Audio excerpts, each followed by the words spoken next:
David is a brother, he's a husband, he's an uncle, a very ambitious person when it comes to, life.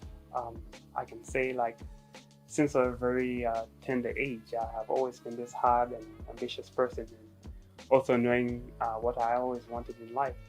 And when you ask me, like, what did I always want in life, I can say, well, just to be on the moderate side of life where things are not so difficult. So this all started at a very tender age when it comes to my career.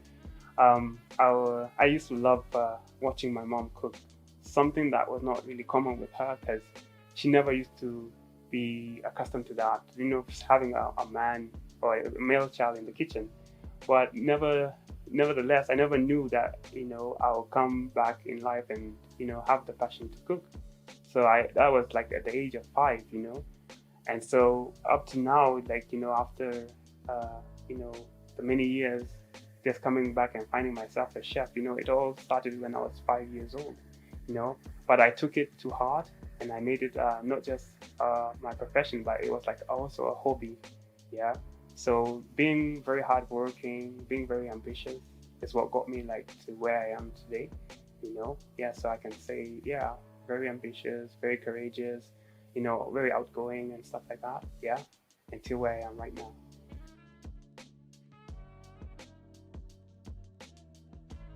Normal day will be waking up, before 7 o'clock, getting your, bits and bobs done, like, preparing yourself. And then now coming to the business, I usually check in exactly at 8 o'clock. I'm here, ready to like open up my emails, check emails, answer emails and stuff like that. Yeah, from there, that's a quick morning. That's like from it will take me from like 8 to like around 8:45, and then from there, looking at things that I have to get done before if we have a client coming through, make sure, the ambience to the, the first work coming, I make sure that like that's top notch and everything. Yeah. So, and that will take me basically not more than like even an hour or so. And then there, just sit back and chill and, wait on until, we get our first client or we get inquiries and stuff like that.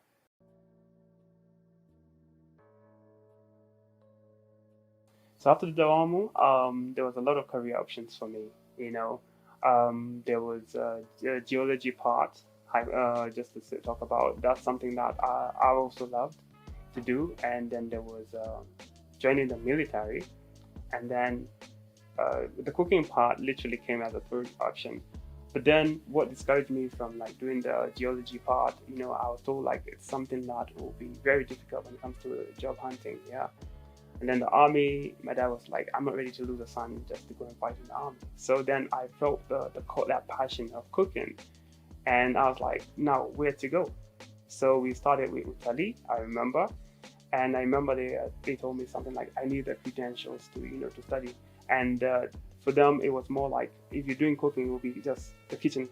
And then another option that came up, it was Wildlife Clubs of Kenya, where they're like, you can learn it as a, as a diverse subject, as I mean, career. So when you come to do like the hospitality thing, it will not just be like just chefing. We'll take you around like what does hospitality involve? It's like, it's not just cooking. It's front office. It's I went through all the the processes, yeah, and then I realized at that point it was still the cooking, yeah, for me. And when I got into the kitchen, I knew that was the deal right there, and I sealed it. I remember I went for my attachment, and when I went for my attachment, then I got a phone call, and I was told I was needed. I was needed urgently, and I had my attachment had to be interrupted, and I was like, "So who's this?" Calling and everything, and I realized at that point it was Virgin Edition, so Virgin Atlantic, yeah, for Richard Branson, and it was that's when I got my like my first how can I say appointment, to do to do that job like cooking, and I got interviewed, and from there I realized, that was it. And I was at Marlin's really, working and cooking and yeah.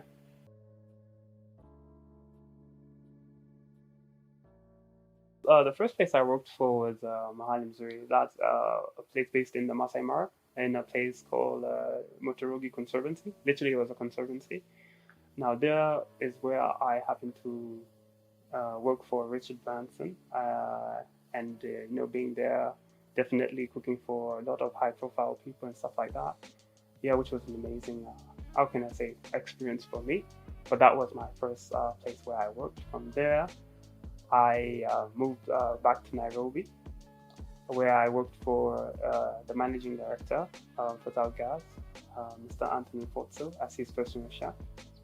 And then from there, I did like approximately 8 months, and he retired. And then I got to work for the likes of Mr. Miller, Cecil Miller. Yeah, I did there. I did approximately 6 months as well. And then now the long-term job was now in Embu, which I worked for a company called Pitis Kenya. I worked still as a personal chef there, and I worked basically for 4.5 years.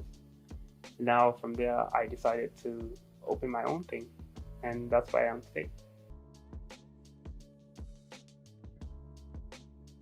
So with the years of working in the hospitality industry, I realized, it was my skill at the end of the day. And I asked myself one question, like, will I be cooking for someone for the rest of my life, or will I like do my own thing? And I had to make a stand. And that's when I realized I could do it. Yeah. So I started like looking for names, like what I would call my establishment.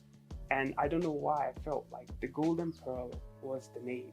Because when I looked at what we have created today, if you look at the establishment, if you look at the structure, it looks something, precious, yeah.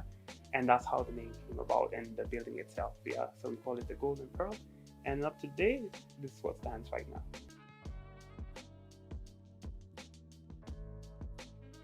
The Golden Pearl is a villa. Yeah, it's a villa which happens to, it is like it will be the mother to give birth to more villas. So at the end of the day, it will be more villas, but it's the Golden Pearl Villa. Yeah, so the Golden Pearl Villa is a 2-bedroom villa, yeah, which offers accommodation. It has self-catering, and also at the same time, if you wanted someone to cater for you, that's where I come in, because I'm actually the chef at the moment. Yeah, so it offers a 2-bedroom, one en suite. Yeah, you have a living space, you have your kitchen space, and you have your dining space. Yeah, yeah.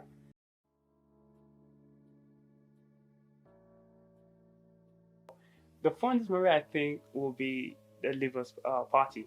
The day we were leaving, the party was a really huge thing, and I can tell you why that memory always remains in my mind is I happened to cook that day. There was a chef, and I remember he brought marinated meat, and he was like, put it on the grill, put it on the grill. I was like, and I think that also was a tip. It was like how can I say, something? What would I call that? It was like kind of not really a prophecy, but it was like me walking in those footsteps of actually becoming what I am today. Yeah. So for me, it will be the leavers party. That was one of the biggest moments of our lives altogether. Yeah. So we used to there was a farm by then, yeah, and they used to do a lot of farming by then, and they used to allow us to go and harvest.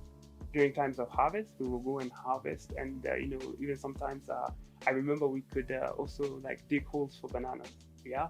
So it was not all about just education, the educational aspect, but also when you come to this life, life is all about being practical. Like, would you be able to, put, those practical skills into life today? So being hard work, like showing us how to be hardworking, it was not just a part of education only, but also physical.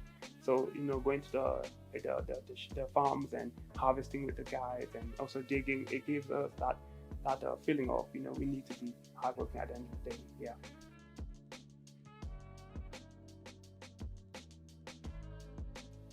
In Dawamu, okay. I think it's a day because me being a person of nature, and my surrounding, I think I enjoyed it. The time we went past Dawamu, I went to Birika, literally past Birika, and went to like a riverside, and I think that gave me.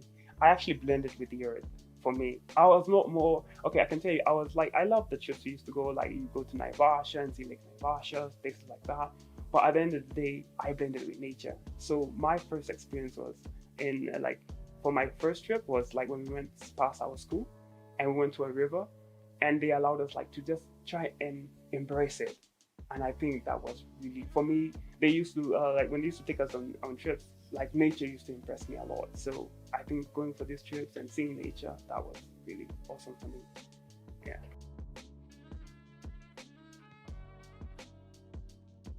Work hard, work hard, focus. I can tell them not to get into bad influences, because the moment you get into bad practices, then it ends. If you ever wanted to be someone in life, yeah, because I can say this, okay, when it comes to education, you can find maybe you're an average student, but so long as you're still focused, that's not the end. If you happen to come out as an average student, that is not the end.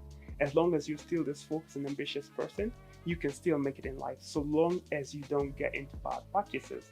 And that, I could say, I'm a living example. Yeah, I was an average student, but that never deterred me in life. And I used to say this: I may not be an A student in school, but I'll be an A student in life.